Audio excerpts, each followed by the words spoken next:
is Shelley Clark, author of Beyond the Cracks, and I am so glad to be walking alongside you on this journey we call life.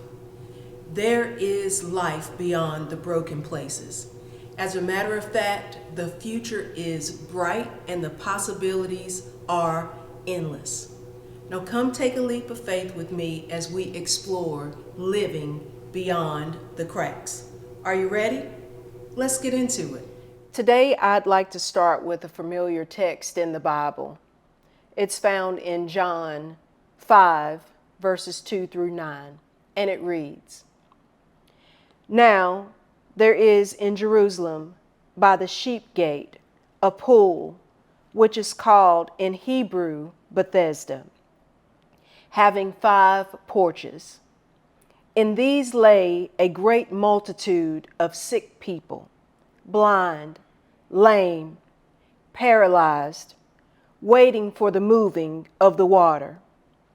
For an angel went down at a certain time into the pool and stirred up the water. Then whoever stepped in first, after the stirring of the water, was made well of whatever disease he had. Now a certain man was there who had an infirmity 38 years. When Jesus saw him lying there, he knew that he had already been in that condition a long time. He said to him, 'Do you want to be made well?' The sick man answered him, 'Sir, I have no one to put me into the pool when the water is stirred up. But while I am coming, another steps down before me.' Jesus said to him, 'Rise, take up your bed and walk.' And immediately the man was made well, took up his bed and walked. And that day was the Sabbath." Today, what I would like to talk to you guys about is the place where healing begins. With so many social media filters and facades, it's easy to cover our wounds and appear as if everything is wonderful. On the flip side, it's hard to admit and expose our imperfections when comparing ourselves to everyone else's highlight reels. Think about it. No one posts their bad hair days on Instagram. And so we buy into the illusion of perfection. But if we're honest, we all have a lot of areas that need true healing and not just another cover-up. Unlike the man at the pool of Bethesda, let's imagine for a minute a person who has been battling sickness in secret for far too long, believing that they could even fix it on their own. Maybe they've tried countless remedies, but the pain persists and the wound remains unhealed. It's a situation that many of us can relate to, struggling with our own personal battles, whether they're physical, emotional, spiritual. At some point, we realize we can't keep applying the same old remedies and expecting a different result. We've got to seek out the healing agent, the great physician. In the Bible, Jesus healed the sick, opened blinded eyes, and even raised Lazarus from the dead. Friends, that same supernatural healing power is available for us today. But we have to be willing to do what is necessary to get to that place So let's take a walk through and embrace a series of transformative steps that will lead us to the place where healing begins. So, still using the example of that sick person that needs help. The journey to wellness begins with the realization that we need help beyond our own capabilities. You may have tried to soothe your sickness with everything that you can think of, and still you're no better. As a matter of fact, maybe you've gotten a little worse. What have you tried filling that empty space with? We must recognize our inability to heal ourselves, acknowledge our limitations, and open our hearts that it's only God that can truly heal us. We must believe that God can and will heal us. The next transformative step that we must take is submission and exposure. Now, once we acknowledge that we need help, we've realized, okay, I need help. We must submit ourselves to examination, just as any patient would when they show up for a doctor's care. This means exposing our wounds, our scars, our vulnerabilities. And these may be things that we've kept covered for a long time, for years. So it may be uncomfortable, but it's essential. We must strip ourselves of excuses, submit to the process, and expose our issues to God. Hiding our pain prolongs suffering, while exposing it marks the beginning of our journey toward healing. God knows all and He sees all anyway, but He will never impose Himself upon you. He wants us to be willing to come freely to Him, to freely surrender to the process. The next step is acceptance of recommendations. The doctor's diagnosis may include any number of things. He may recommend something as simple as rest, take 2 Tylenol, and call me in the morning.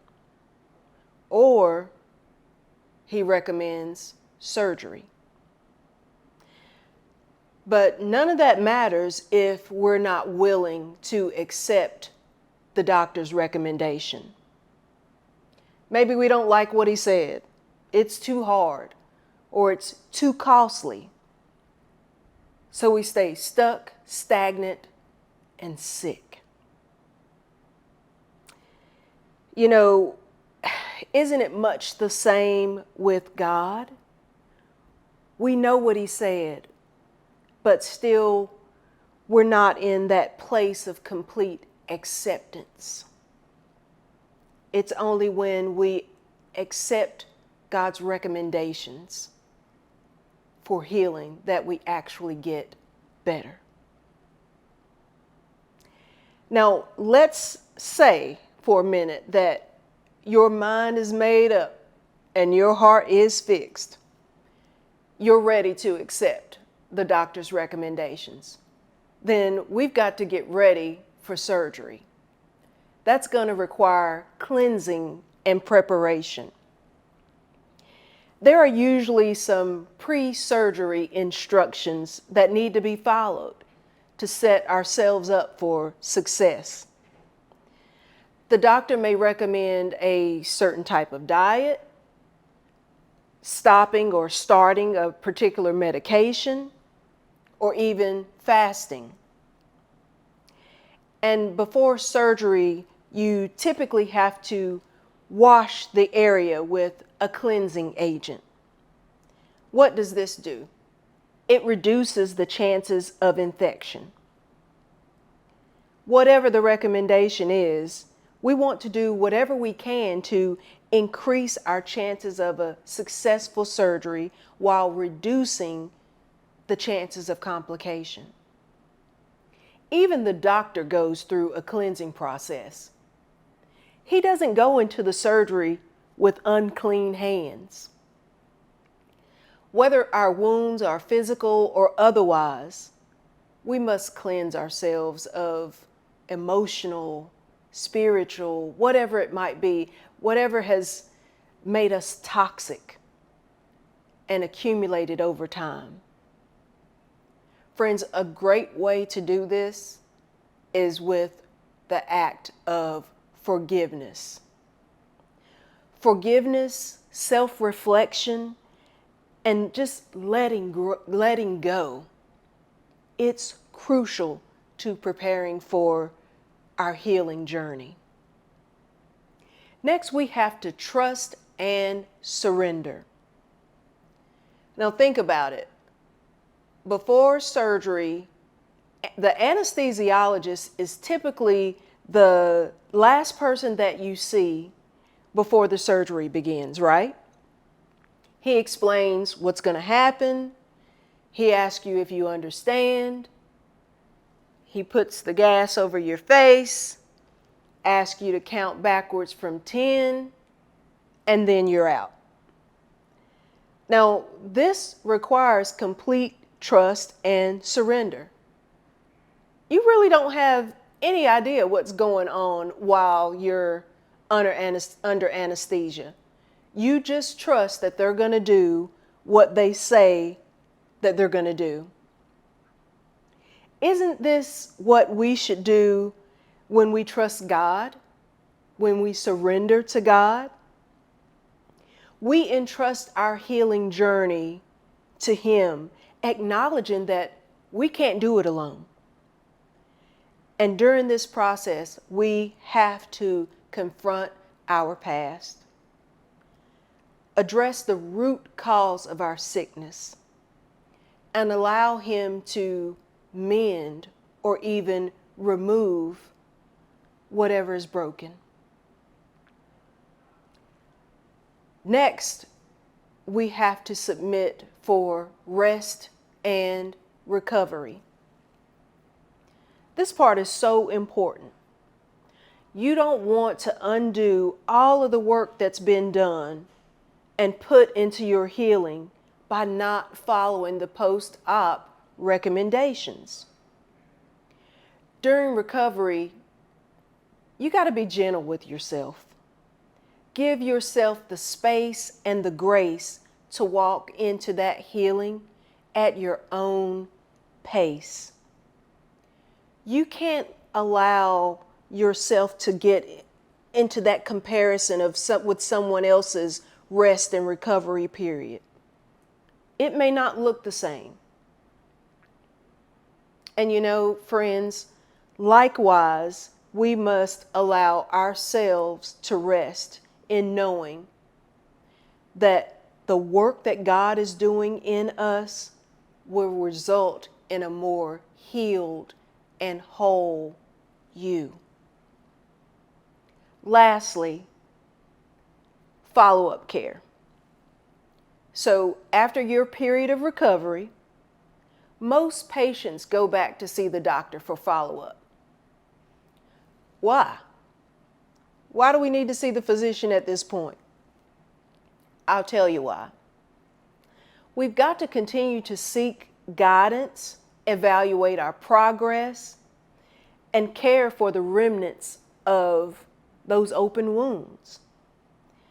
Just as patients follow up with their doctors, we must continue to seek God's guidance, tending to our spiritual scars to ensure that we're healing properly. Now let's revisit John 5, 2-9, the man by the pool of Bethesda. who suffered for 38 years, unable to heal himself. But then he encountered Jesus. And upon Jesus' words, "Rise, take up your bed, and walk," he was immediately made well. You know, healing requires courage. It demands that we release the illusion of perfection, risk exposing our scars, and confronting what made us sick in the first place. Because those unattended wounds, they fester and infect every part of our lives, paralyzing our potential. We must not only believe in God's healing power, but also trust that his healing, it's personal. It may be easy to question, will God heal me? Do I deserve his healing? Will he heal me? And the answer is a resounding yes. He is the great physician. He is the place where brokenness is transformed into wholeness. Scripture reminds us in Jeremiah 17:14, "Heal me, O Lord, and I shall be healed. Save me, and I shall be saved, for you are my praise." Let us embrace these transformative steps with faith, for in God's hands lies the place where healing begins. Thanks for joining me today. If you'd like to connect with me and learn more about me and my books, please follow me on all social media at Shelly Roselle Clark, or you can visit my website, beyondthecracks.com. Until next time, be encouraged. Go break barriers, overcome obstacles, and shatter ceilings as you continue to live beyond the cracks.